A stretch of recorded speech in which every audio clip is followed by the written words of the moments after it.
Muy buenas noches, María Luz Olivares Aldana, María Teresa Galas Juárez, Lucy Reyes González, Silvia Aquina López, Angélica Arreola Medina y el maestro Isidoro Arturo Gómez Montenegro. Muy bien, bienvenidos sean todos ustedes.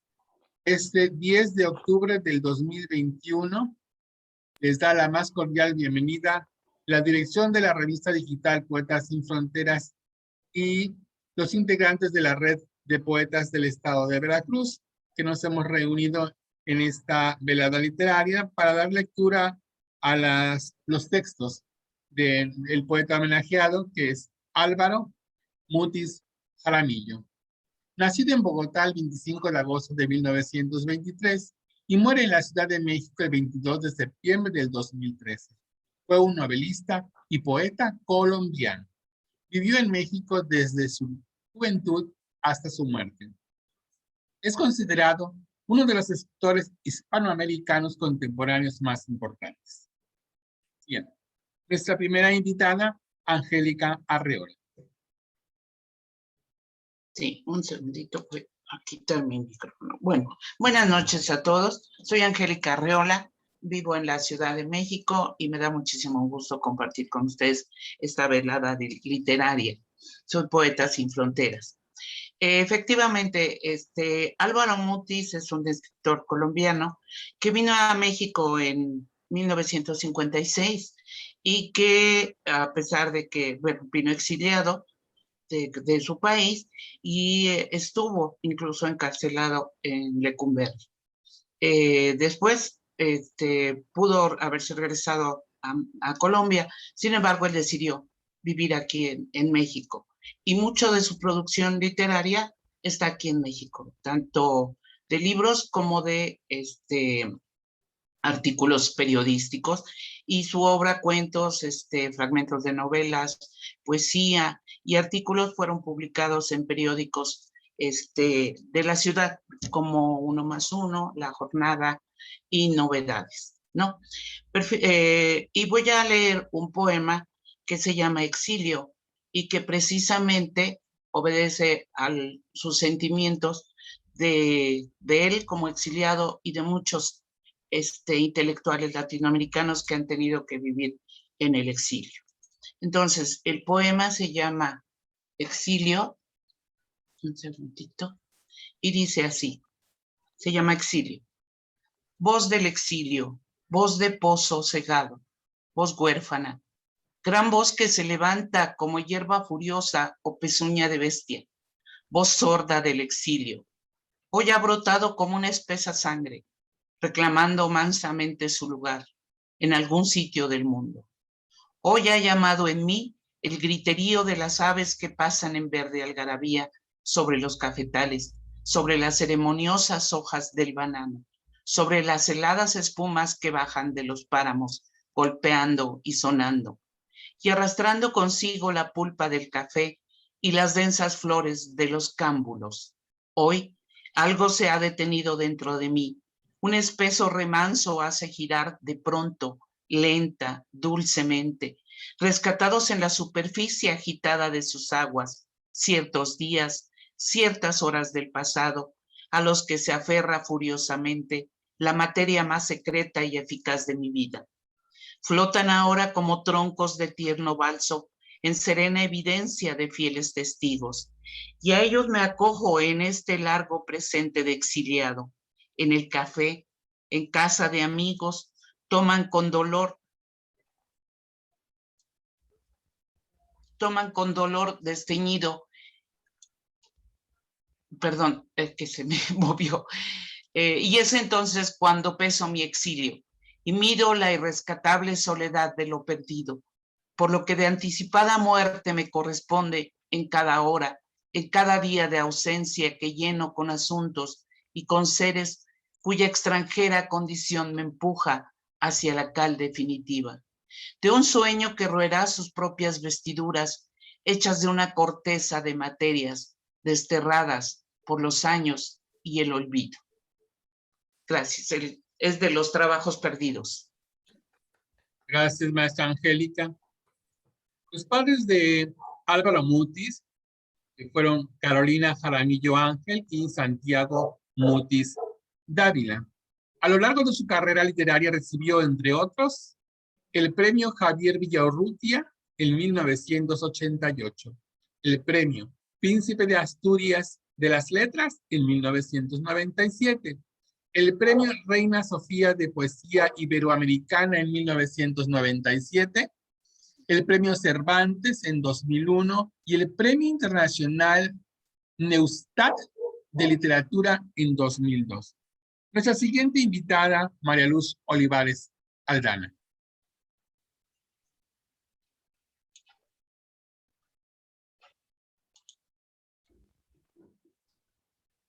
Buenas noches, soy María Luz Olivares Aldana,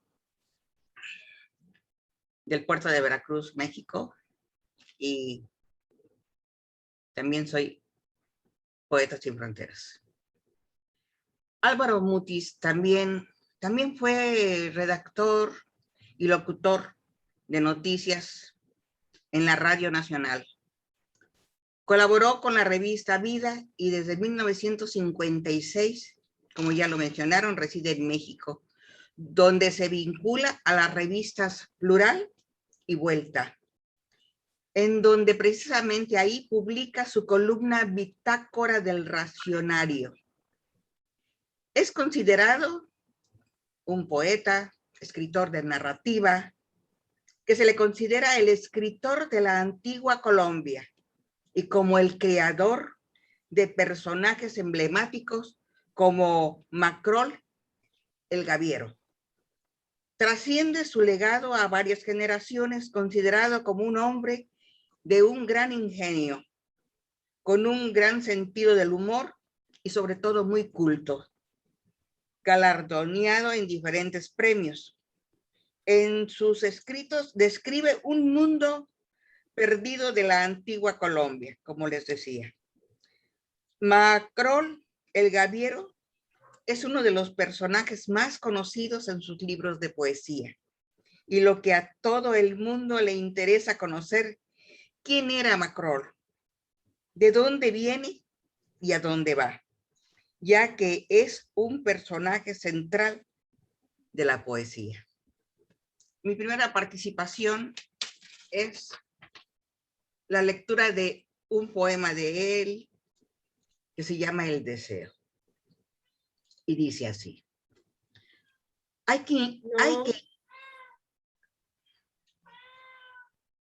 que inventar una nueva soledad para el deseo. Una vasta soledad de delgadas orillas, en donde se extienda a sus anchas el ronco sonido del deseo. Abramos de nuevo todas las del placer, que salten los altos surtidores, no importa hacia dónde. Nada se ha hecho aún.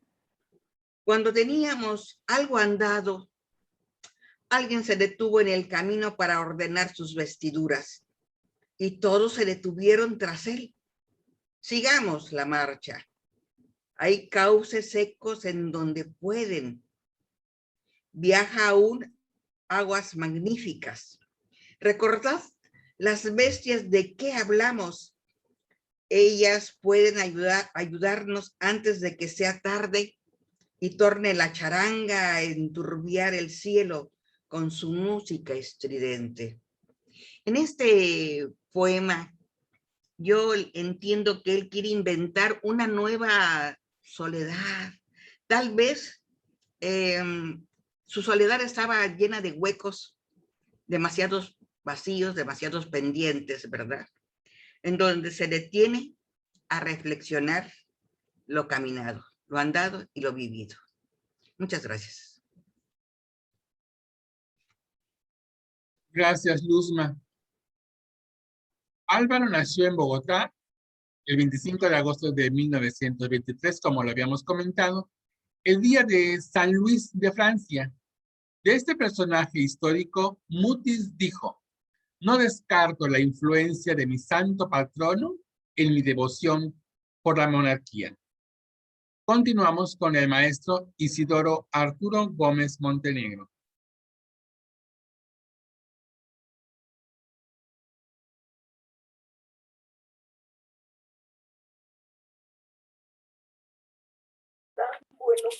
Buenas noches. Soy Isidoro Arturo Gómez Montenegro. Desde hace tiempo he estado con Poetas Sin Fronteras. Voy a hacer una pequeña aclaración. Cuando yo elegí qué leer, les dije que iba a leer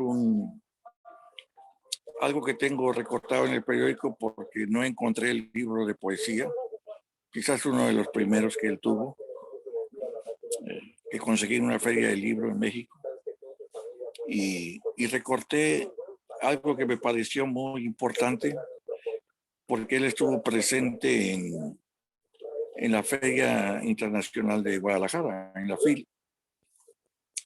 Entonces voy a leer acerca de Álvaro Mutis, porque mucho de lo que han dicho es importante. Él vino exiliado, acusado de fraude, y fue recibido por Octavio Paz, quien le ayudó toda su vida, o gran parte de su carrera, con el único propósito, o con la única condición que le pedía, de que no dejara o que no dejase de escribir.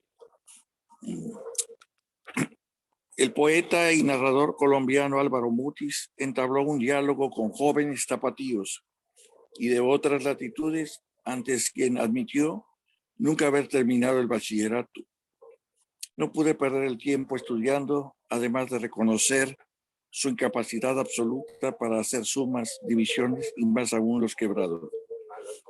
En el llamado Encuentro de 1000 Jóvenes con Mutis, celebrado en el 12 aniversario de la Feria Internacional del Libro de Guadalajara, el poeta recordó que cuando llegó al 4º año de bachillerato, el rector del colegio, el Rosario, le señaló la cantidad de exámenes que tenía que revalidara, algo así como 11. Cuando decidió no presentarlos, el rector le reclamó: entonces, ¿para qué estudias? Monseñor, respondió Mutis, yo no puedo perder el tiempo estudiando esas cosas y ahora estudio a Michelet y quiero saber qué pasó en la guerra de los 30 años. No tengo tiempo de estudiar química, trigonometría, ni nada de estas tonterías. Abandonó la escuela. Las carcajadas no se hicieron esperar cuando Mutis indicó que ahora, si bien comprende que los jóvenes desean abandonar la escuela para dedicarse a leer, también se pregunta si Azar se escribe con o sin H, o le resulta imposible sumar 8 más 7.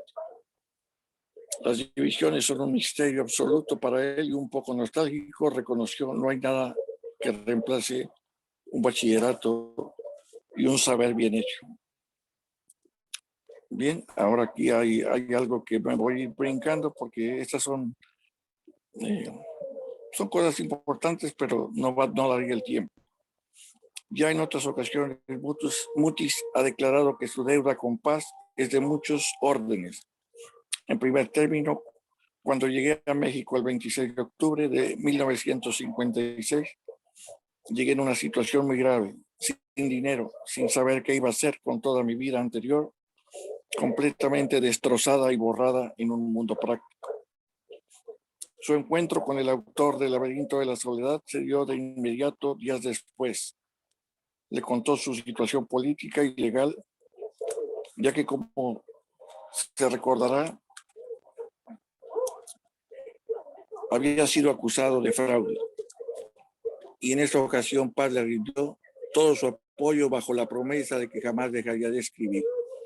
Condición, pues en aquel entonces hasta ahora cumplida, y la cumplió siempre, hasta el último día de su vida.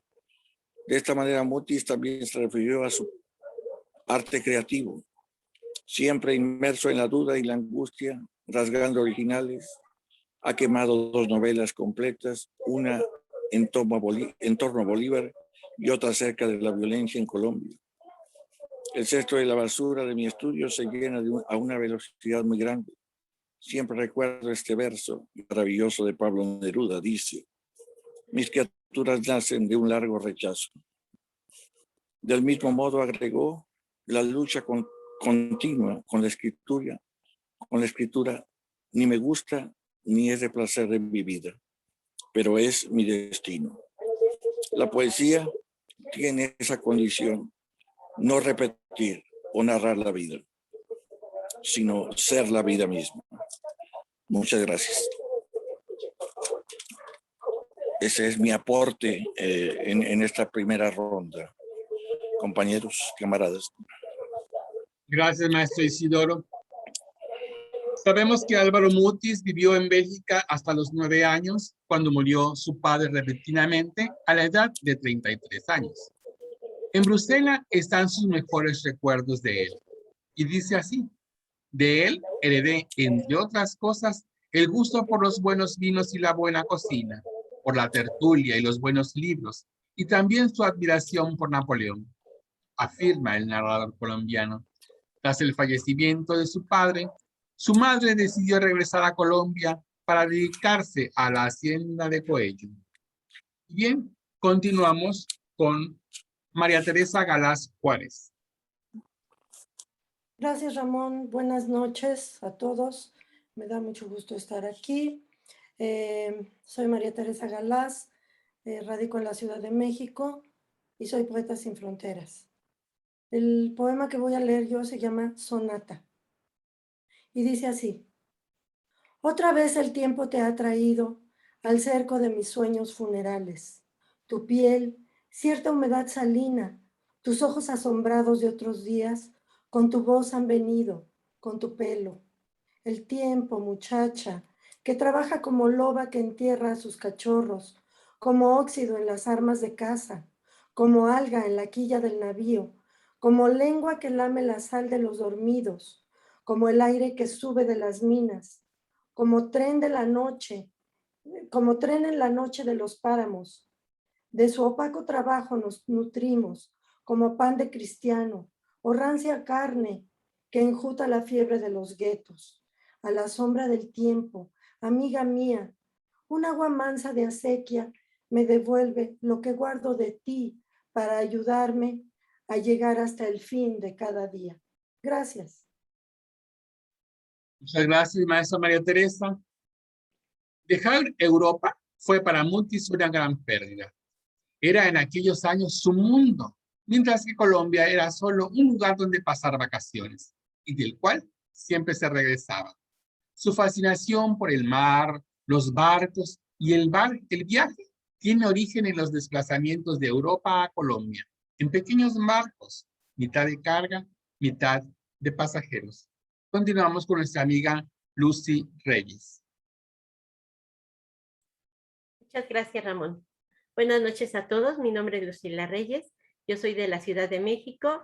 Doy el taller de creación literaria en la Casa de Cultura Jesús Romero Flores por parte de INAPAM y soy poeta sin fronteras. Bueno, me gustaría hablar un poquito de lo que ya comentaron acerca de la relación que tuvo con Álvaro Mutis con Gabriel García Márquez. El escritor conoció a García Márquez en 1950. Cabe anotar que no solo eran contemporáneos, sino con tan solo 4 años de diferencia. Compartieron inolvidables momentos en Bogotá y en México. Y fueron forjando una amistad muy bonita a través de los años, convirtiéndola en una relación muy sólida. Como dato curioso, Mutis le regaló una de sus primeras máquinas de escribir a García Márquez y en una ocasión dicen que le dio un libro de Juan Rulfo, le dijo, toma para que aprendas a escribir. Y bueno, los dos se rieron mucho y después le presentó a Juan Rulfo. Este poema que les voy a decir se llama Canción del Este y dice así: a la vuelta de la esquina, un ángel invisible espera, una vaga niebla, un espectro desvaído. Te dirá algunas palabras del pasado, como agua de acequia. El tiempo cabe en ti su arduo trabajo, de días y semanas, de años sin nombre, ni recuerdo. A la vuelta de la esquina te seguiré esperando vanamente, ese día que no fuiste, ese que murió de tanto ser tú mismo lo que eres. Ni la más leve sospecha, ni la más leve sombra te indica lo que pudiera haber sido ese encuentro. Y sin embargo, ahí está la clave de tu breve dicha sobre la tierra. Muchas gracias. Gracias, Lucy. Tras abandonar sus estudios en Bruselas, en el Colegio Jesuita de Saint-Michel, hizo su último intento para lograr el diploma de bachiller y se matriculó en el tradicional Colegio Mayor de Nuestra Señora del Rosario. En este prestigioso colegio, su profesor de literatura española fue el notable poeta colombiano Eduardo Carranza. Continuamos con nuestra amiga Silvia Aquino López. Buenas noches a todos. Con todo el gusto de siempre, estoy compartiendo. Yo soy Silvia Aquino, vivo en Xochimilco, en la Ciudad de México, y soy profesora también. Respecto a los datos que ya nuestros compañeros han señalado, yo creo que vale la pena también decir que la riqueza verbal de Mutis es considerable, tanto en la combinación que tiene de la lírica con la narración, con la narrativa, ¿no? Al mismo tiempo. Y sus influencias ya se ha estado señalando, desde Pablo Neruda, por supuesto Octavio Paz siempre, o Walt Whitman, que también quería mucho, y St. John Peirce. También, como ya Luzma había señalado, el alter ego de este escritor fue este personaje, Macrol, no sé cómo pronunciarlo, que fue un aventurero sombrío y a la vez inocente, que canta a la condición humana, a la condición frágil de los hombres. Yo quisiera leer un cuento que me gustó mucho porque abarca muchos países y todo el mundo, y creo que era parte también de este escritor, Álvaro Mutis. El cuento se llama La muerte del Capitán Cook, publicado en la obra Los Trabajos Perdidos. La muerte del Capitán Cook.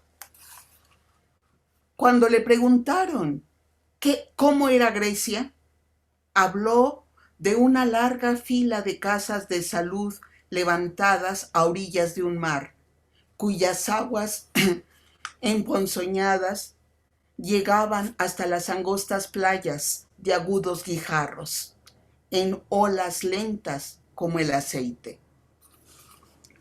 Cuando le preguntaron cómo era Francia, recordó un breve pasillo entre dos oficinas públicas, en donde unos guardias tiñosos registraban a una mujer que sonreía avergonzada, mientras del patio subía un chapoteo de cables en el agua. Cuando le preguntaron cómo era Roma, descubrió una fresca cicatriz en la ingle que dijo ser de una herida recibida al intentar romper los cristales de un tranvía abandonado en las afueras, y en la cual unas mujeres embalsamaban a sus muertos. Cuando le preguntaron si había visto el desierto, explicó con detalle las costumbres eróticas y el calendario migratorio de los insectos que anidan en las porosidades de los mármoles comidos por el salitre de las radas y gastados por el manoseo de los comerciantes del litoral. Cuando le preguntaron cómo era Bélgica, estableció la relación entre el debilitamiento del deseo ante una mujer desnuda que, tendida de espaldas, sonreía torpemente, y la oxidación intermitente y progresiva de ciertas armas de fuego. Cuando le preguntaron por un puerto del estrecho, mostró el ojo disecado de un ave de rapiña, dentro del cual danzaban las sombras del canto. Cuando le preguntaron hasta dónde había ido, respondió que un carguero lo había dejado en Valparaíso para cuidar de una ciega que cantaba en las plazas y decía haber sido deslumbrada por la luz de la Anunciación. Hermoso capitán y hermoso Álvaro Matute. Gracias. Muchas gracias, maestra Silvia. Quiero compartirles el poema que se titula Ciudad. Un llanto de mujer interminable, sosegado, casi tranquilo. En la noche un llanto de mujer me ha despertado. Primero un ruido de cerradura, después unos pies que vacilan y luego, de pronto, el llanto. Suspiros intermitentes como caídos de un agua interior, densa, imperiosa, inagotable, como esclusa que acumula y libera sus aguas, o como hélice secreta que detiene y reanuda su trabajo, trasegando el blanco tiempo de la noche. Toda la ciudad se ha ido llenando de este llanto, hasta los solares, donde se amontonan las basuras, bajo las cúpulas de los hospitales, sobre las terrazas del verano, en las discretas celdas de la prostitución, en los papeles que se deslizan por solitarias avenidas, con el tibio vaho de ciertas cocinas militares, en las medallas que reposan en joyeros de teca, una mujer, un llanto que ha llorado largamente en el cuarto vecino, por todos los que cavan su tumba en el sueño, por los que vigilan la mina del tiempo, por mí que lo escucho, sin conocer otra cosa que su frágil rodar por la intemperie, persiguiendo las calladas arenas del alma. De Álvaro Mutis. Y bien, en nuestra segunda ronda, nuestra amiga Angélica Arreola tiene la palabra.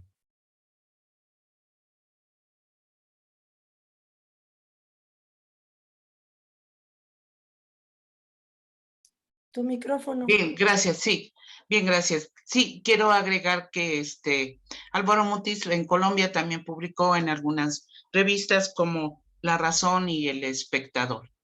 Y que, bueno, lo comentaba Lucy, que también fue lector de noticias y también narró en una serie que fue muy importante aquí en México, Los Intocables.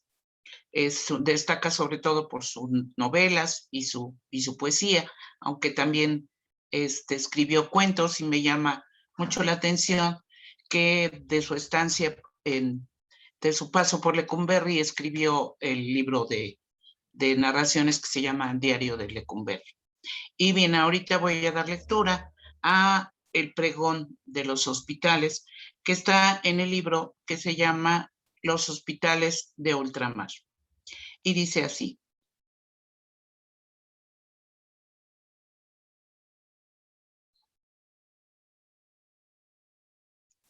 miren ustedes cómo es de admirar la situación privilegiada de esta gran casa de enfermos. Observen el dombo de los altos árboles cuyas oscuras hojas, siempre húmedas, protegidas por un halo de plateada pelusa, dan sombra a las avenidas por donde se pasean los dolientes. Escuchen el amortiguado paso de los ruidos lejanos que dicen de la presencia de un mundo que viaja ordenadamente al desastre de los años, al olvido, al asombro desnudo del tiempo. Abran bien los ojos y miren cómo la pulida uña del síntoma marca a cada uno con su signo de especial desesperanza. Sin herirlo casi, sin perturbarlo, sin moverlo de su doméstica órbita de recuerdos y penas y seres queridos, para él tan lejanos ya y tan extranjeros en su territorio de duelo.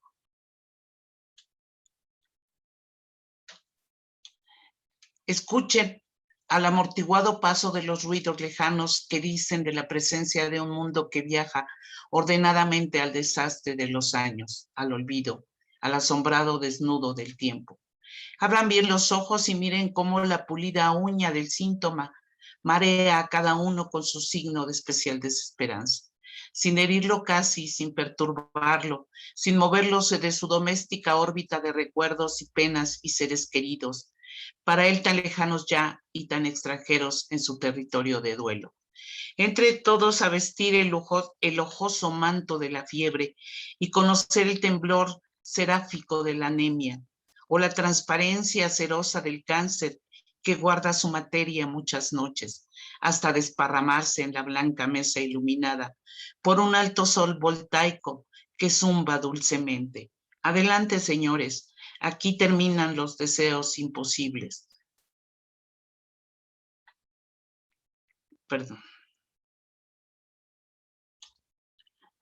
Prueben la manzana podrida del cloroformo, el blando paso del éter, la montera niquelada que ciñe la faz de los moribundos, la ola granulada de los febrigos, la engañosa delicia vegetal de los jarabes, la sólida lanceta que libera el último coágulo, negro y ya poblado por los primeros signos de la transformación.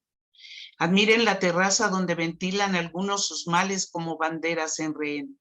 Vengan todos, feligreses de las más altas dolencias. Vengan a ser el noviciado de la muerte, tan útil a muchos, tan sabio en donde que infestan la tierra y la preparan. Gracias. Muchas gracias, Angélica. Y regresamos con María Luz Olivares Aldana.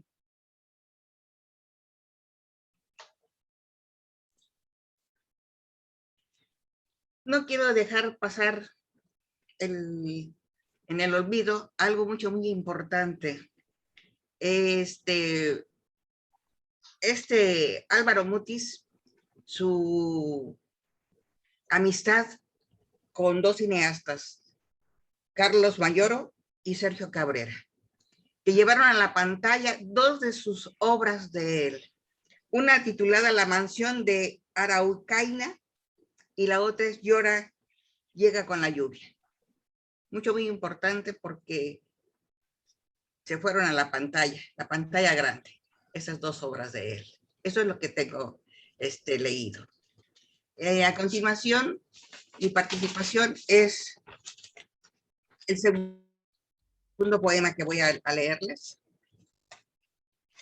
Y se llama Cada poema, un pájaro que huye. Del sitio señalado por la plaga, cada poema, un traje de la muerte, por las calles y plazas inundadas en la cera letal de los vencidos. Cada poema, un paso hacia la muerte, una falsa moneda de rescate, un tiro al blanco en medio de la noche, horadando las puertas sobre el río, cuyas dormidas aguas viajan de la vieja ciudad hacia los campos, donde el día prepara sus hogueras. Cada poema un tacto yerto del menace en la losa de las sepulturas. Cada poema un estruendo de lienzos que derrumban sobre el crujir helado de las aguas, el albo aparejo del velamen. Cada poema invadiendo y desgarrando la amarga telaraña del hastío. Cada poema nace de un ciego centinela que grita al hondo hueco de la noche el santo y seña de su desventura. Agua de sueño, fuente de ceniza, piedra porosa de los mataderos, madera en siembra de las siempre vivas, metal que dobla por los condenados, aceite funeral de doble filo, cotidiano sudario del poeta. Cada poema esparce sobre el mundo el agrio cereal de la agonía. En este poema creo que lo dice todo, la forma como se expresa, que cada poema encierra en sí la agonía el pensamiento, el sufrir o el gozo del poeta. Muchas gracias. Muchas gracias, Luzma. Y continuamos con el maestro Isidoro Arturo Gómez Montenegro.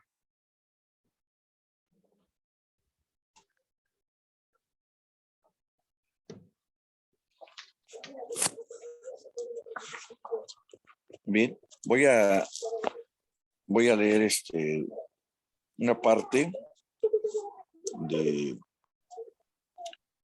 Un bello morir, novela de Álvaro Mutis, y me gustaría hacer este comentario porque no voy a leer mucho. Hubo la oportunidad de conseguir algunas revistas de Conaculta donde refería a Lucila, que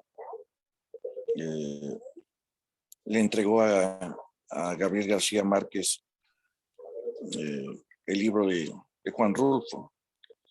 Efectivamente, así está en las fotos donde está entregando el libro de Pedro Páramo, Ante los murmullos, para el título original que debería haber llevado, y que le dijo eso, ¿no?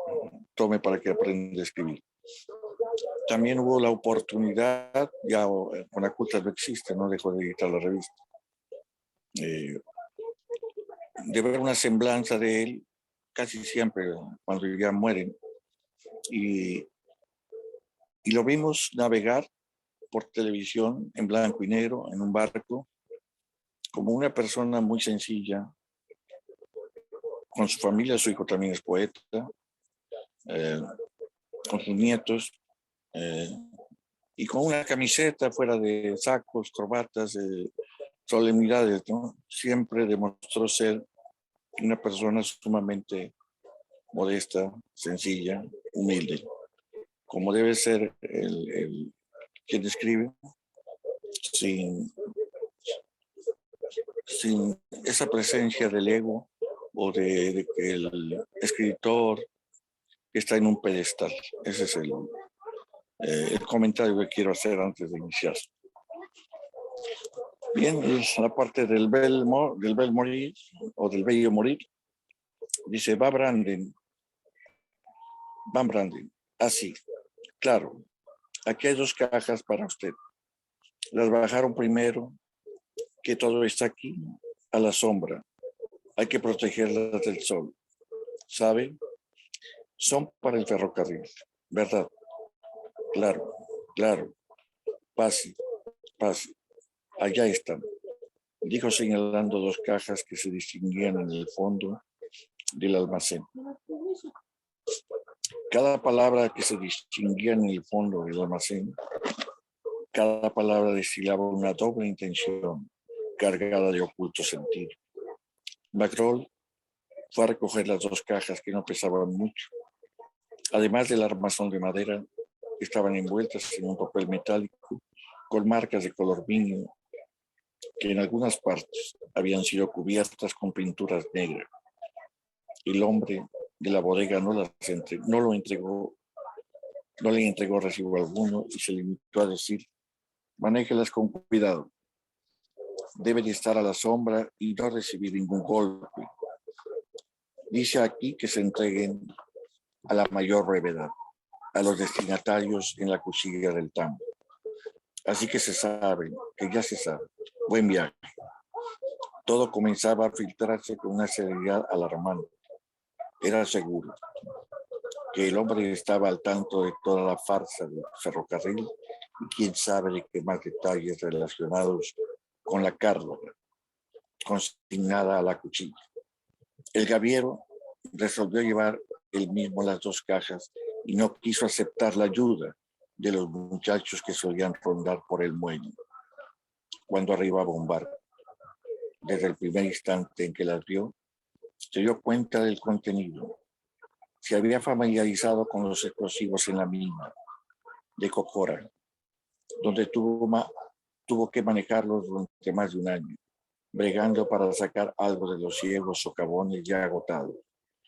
A pesar de que habían tratado de borrar los letreros la envoltura y algunas instrucciones sobre el manejo de las cajas indicaban a las claras que se trataban de TNT.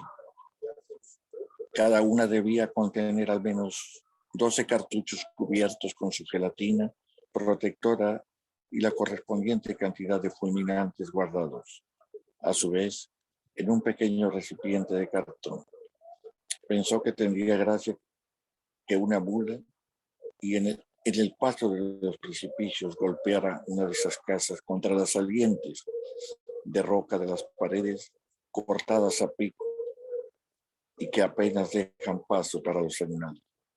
Pero en verdad, a pesar del nuevo riesgo que venía a agregarse a lo ya conocido, en el fondo sentía una cierta indiferencia, un alivio de saber ya con certeza lo que tendría que cargar en su último viaje y en qué consistía ese infundio del ferrocarril. Así, todo aclarado, sentía el ánimo ligero y hasta cierto gusto en aceptar el desafío. Una serenidad de jugador que cuida sus fichas se instaló en él y vino a renovar su gusto por la aventura. Perdido en la maraña de embustes y chapucerías en la que se había sentido atrapado por obra de tal Van Baden o Brandon, para el caso daba igual. Por cierto que todos los indicios llevaban a creer que el infeliz debía estar ya ad patres. Gracias. Muchas gracias, maestro Isidoro. Continuamos con María Teresa Galaz Juárez. Sí, muchas gracias. Bueno, voy a continuar. Quiero comentar que entre los personajes que conoció cuando llegó Álvaro Mutis aquí, cuando tuvo el problema en Colombia de este fraude, su hermano y otros amigos se apuraron a arreglarle un viaje a México y le hicieron varias cartas de presentación. Y entre una de las cartas de presentación iba dirigida a Luis Buñuel, que radicaba en México y que fue después uno de sus grandes amigos. El poema que voy a leer se llama Nocturno y dice así: la fiebre atrae el canto de un pájaro andrógino y abre caminos a un placer insaciable que se ramifica y cruza el cuerpo de la tierra. Oh, el infructuoso navegar alrededor de las islas, donde las mujeres ofrecen al viajero la fresca balanza de sus senos y una extensión de terror en las caderas. La piel pálida y tersa del día cae como la cáscara de un fruto infame. La fiebre atrae el canto de los resumideros, donde el agua atropella los desperdicios. Gracias. Muchas gracias, maestra María Teresa. Y nos vamos con Lucila Reyes. Muchas gracias, Ramón. Bueno, Mutis, después de, como ya lo habían comentado, después de exiliarse en México, acusado de malversar fondos en una empresa donde trabajaba, escribe Diario de Lecumberri y en este libro habla de su estadía y los motivos que lo llevaron a estar ahí. Luego, mientras estuvo ahí, y como ya habían dicho, hizo la amistad con Luis Buñuel, con quien se escribía muchas cartas, y sobre todo con Elenita Poniatowska, y lo visitaron en la cárcel. Ella mantuvo una relación muy cercana con Mutis, y las cartas que se escribieron fueron por decenas, mientras él estaba ahí.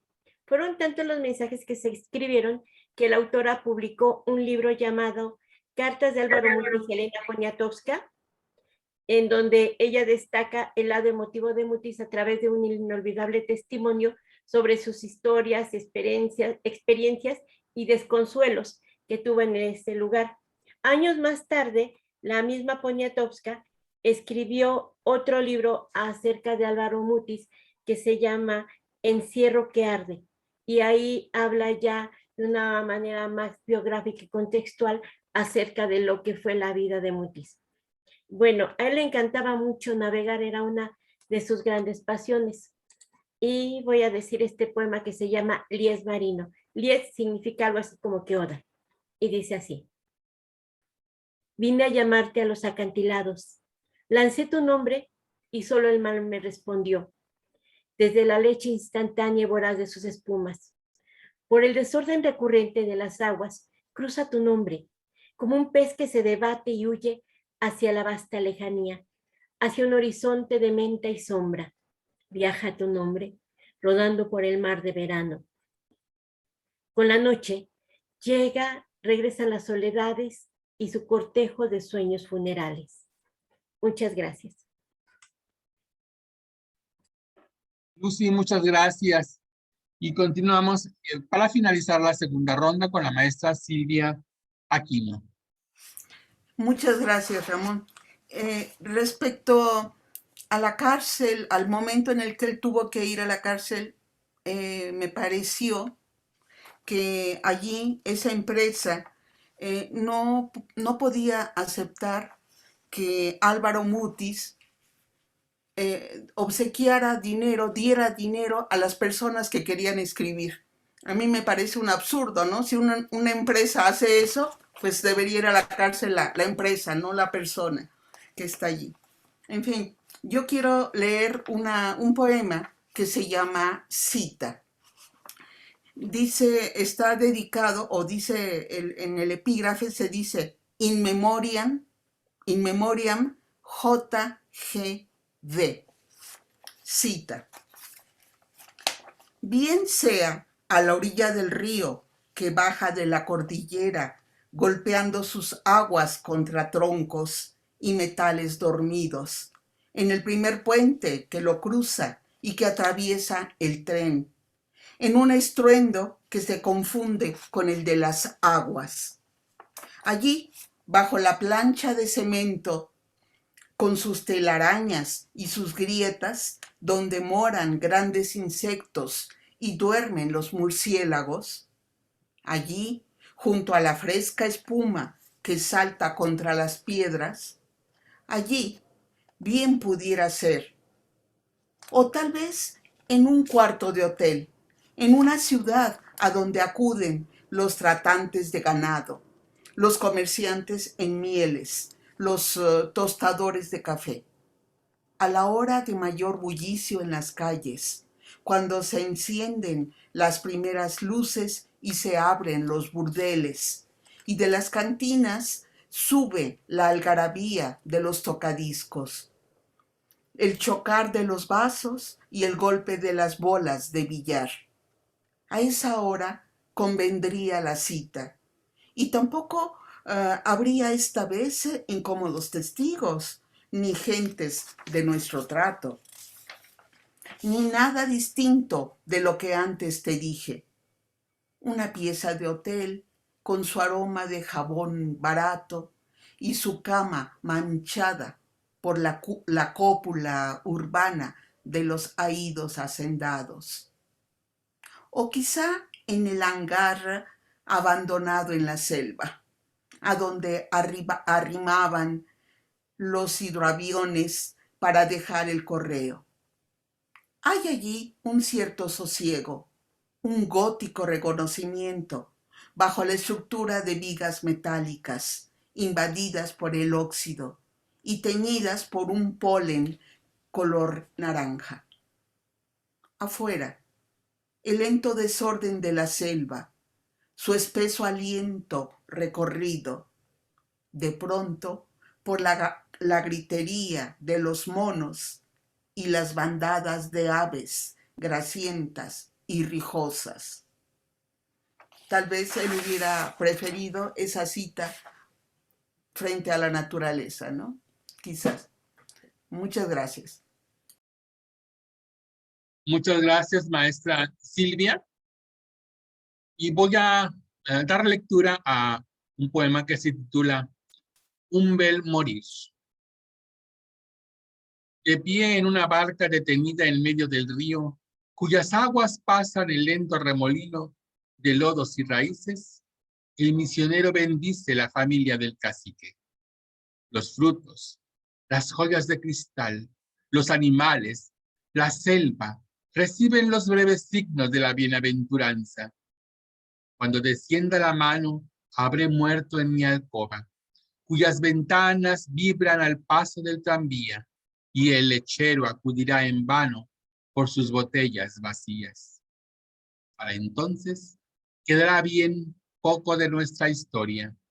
Algunos retratos en desorden, unas cartas guardadas no sé dónde. Lo dicho aquel día al desnudarte en el campo. Todo irá desvaneciéndose en el olvido, y el grito de un mono, el manar blancuzco de la savia por la herida corteza del caucho, el chaboteo de las aguas contra la quilla en viaje, será asunto más memorable que nuestros largos abrazos.